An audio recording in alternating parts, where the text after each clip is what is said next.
Sejam todos bem-vindos a mais um estudo diário do Vem Segue. Meu nome é Vanderlei Claudiano, hoje é dia 2 de abril e dando continuidade ao estudo da designação da Páscoa, hoje eu vou falar sobre o julgamento de Jesus Cristo, que foi ilegal em todos os sentidos. Primeiro, Jesus Cristo ele foi traído ali por 30 moedas de prata, por Judas. Esse 30 moedas de prata era o preço de um escravo, né? Então Jesus Cristo ele foi vendido ali como o preço de um escravo. Bom, ele foi entregue então pelos guardas ali na mão de Anás, o antigo sumo sacerdote, e também Caifás, o novo sumo sacerdote.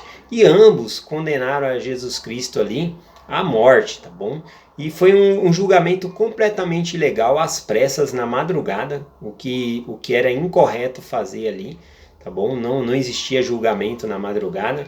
E eles também arrumaram a sentença que eles deram ali, a acusação era de Jesus Cristo era de blasfêmia. E na lei dos judeus, blasfêmia não dava sentença de morte. Porém, eles arrumaram testemunhas falsas ali para acusar Jesus Cristo. E também Jesus Cristo ele não poderia ser acusado se não houvesse pelo menos uma testemunha a favor dele. Então todos os meios legais ali foram quebrados para condenar Jesus Cristo à morte. Eles arrumaram duas testemunhas falsas. Tá? Se encontra aqui em Mateus 26:61. Essas duas testemunhas disseram que Jesus Cristo disse o seguinte: eu posso derrubar o templo de Deus e reedificá-lo em 3 dias. Olha a colocação das palavras que eles disseram, que Jesus Cristo disse que ia derrubar o templo de Deus e depois ia reedificá-lo em 3 dias. Bom, na verdade não foi isso que Jesus Cristo disse. A gente pode ver lá em João 2, versículo 19, Jesus disse assim: derrubai este templo, e em 3 dias o levantarei. Então, quando Jesus Cristo disse derrubai esse templo, era que se eles matassem Jesus Cristo, o templo que ele estava mencionando era o próprio corpo dele. Então, derrubai este templo, em 3 dias eu edificarei de volta. Ele estava falando da ressurreição. E de maneira nenhuma ele disse que iria derrubar o templo de Jerusalém. Então, eles trocaram a colocação. Por mais que eles interpretassem ali que Jesus Cristo estivesse falando do templo de Jerusalém, Jesus Cristo, na colocação de suas palavras, disse que se eles derrubassem o templo de Deus, que ele edificaria em 3 dias. Então as testemunhas foram completamente falsas, né? E por causa dessa acusação aqui e de blasfêmias, no Mateus 26:66, olha a sentença, né, que Anás e Caifás deu a Jesus Cristo. Diz assim: que vos parece? E eles responderam dizendo: é réu de morte. E então cuspiram-lhe no rosto. E uns lhe deram soco, e outros lhe esbofetavam, dizendo: profetiza-nos, Cristo, quem é que te bateu? Bom, essa palavra aqui, né, quem é que te bateu, não faz muito sentido no livro aqui de Mateus, porque eles estão batendo em Jesus Cristo e dizendo: quem é que está te batendo? Profetiza, quem foi que te bateu agora? Né? Porque nesse livro de Mateus aqui não tem um detalhe, porque Jesus Cristo ele estava com os olhos vendados. Então por isso que eles estavam falando, né? Quem te bateu? Esse detalhe a gente consegue ver em outro livro, por exemplo, lá em Lucas 22:64, que diz assim: e vendando-o, feriram-no no rosto e perguntavam-no, dizendo: profetiza, quem é que te feriu? Então Jesus Cristo estava com os olhos vendados, mas não tem esse detalhe ali em Mateus. É muito importante falar isso, porque cada ali, os 4 evangelhos, né, é conhecido assim, né, o livro de Mateus, Marcos, Lucas e João. Cada um deles foram escritos com um propósito diferente. Mateus foi escrito com o propósito de convencer os judeus de que Jesus era o Cristo. Então, Mateus ele se esforçou ali para pegar o que Cristo fez e mostrar que as profecias do Velho Testamento se cumpriam em Jesus Cristo. Por isso que tem escrituras de Isaías, de Zacarias, né? Mateus menciona isso no livro dele, Mateus. Lucas é mais voltado na questão do amor, inclusive é o único dos 4 evangelhos aí que é mencionado a parábola ali do filho pródigo. E João, né? João ele mostra muita intimidade do nosso Senhor com os seus apóstolos ali também. Então cada um foi escrito de uma maneira. Então a verdade que nós conhecemos é segundo os olhos daquele que escreveu. tá bom?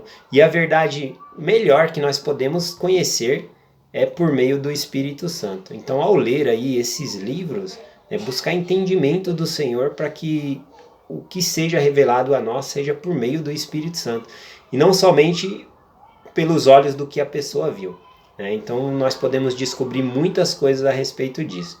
Bom, dito essa acusação aqui, como os judeus eles estavam sob domínio ali dos romanos, eles não tinham autoridade para condenar uma pessoa à morte. Então eles levam Jesus Cristo até Pilatos, né, para Pilatos julgar ele ali. Tá bom? Só que quando chega em Pilatos, ele muda a acusação. Eles acusam Jesus Cristo de sedição, ou seja, de rebelião, de ir contra Roma, né? Então, essa é a acusação ali que eles dão, né? De motim, de sedição, de rebeldia, rebelião.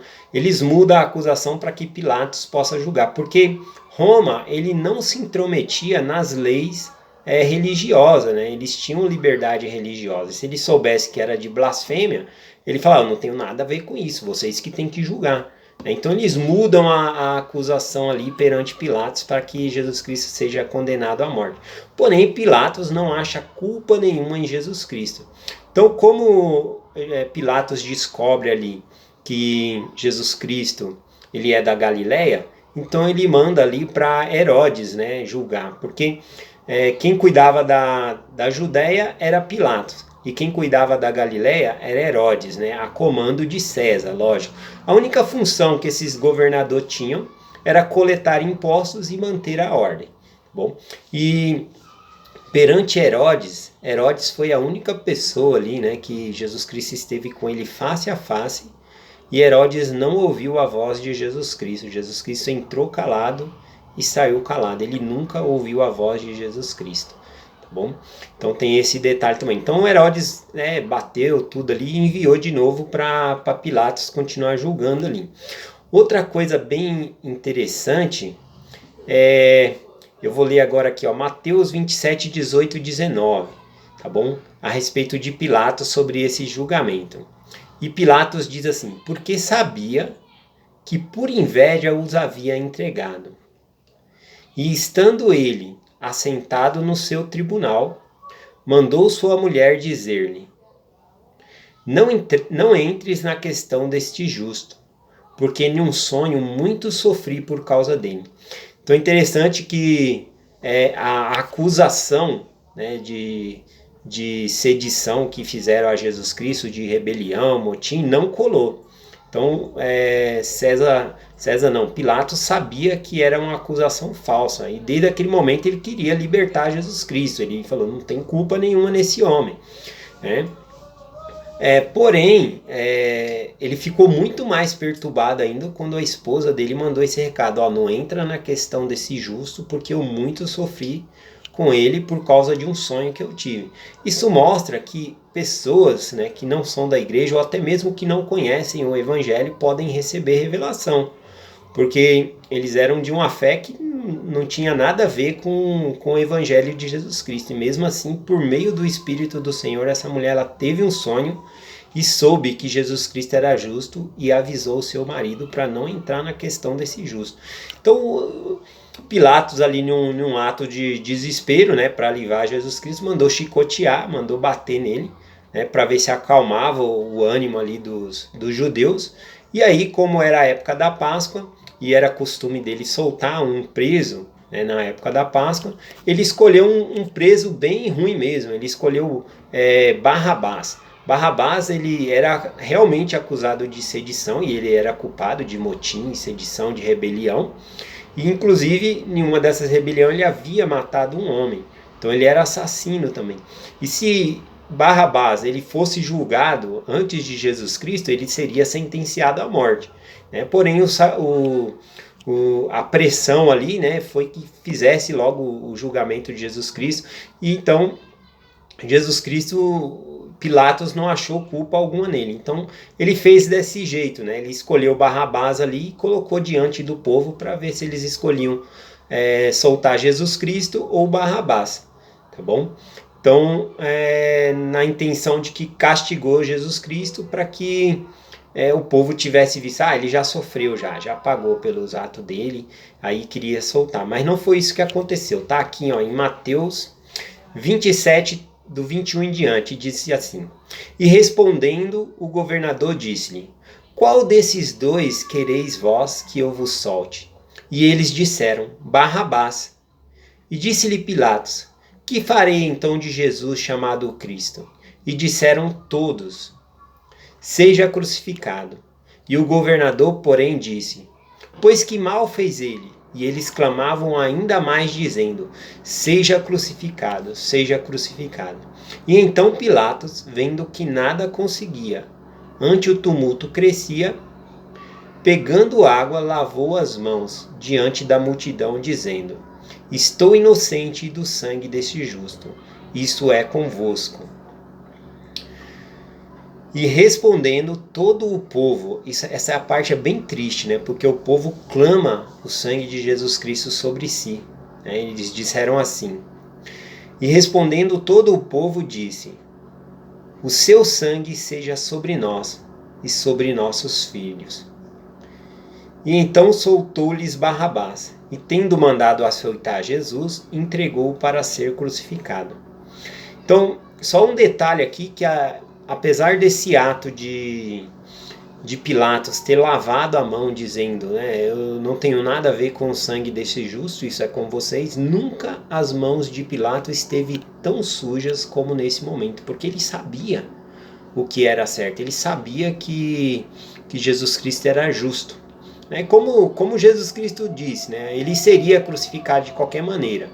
Se Pilatos ele negasse fazer isso, César, que ia ser o governador principal, ia intervir e ia condenar Jesus Cristo à morte ali, tá bom? Cedendo ali à pressão dos judeus.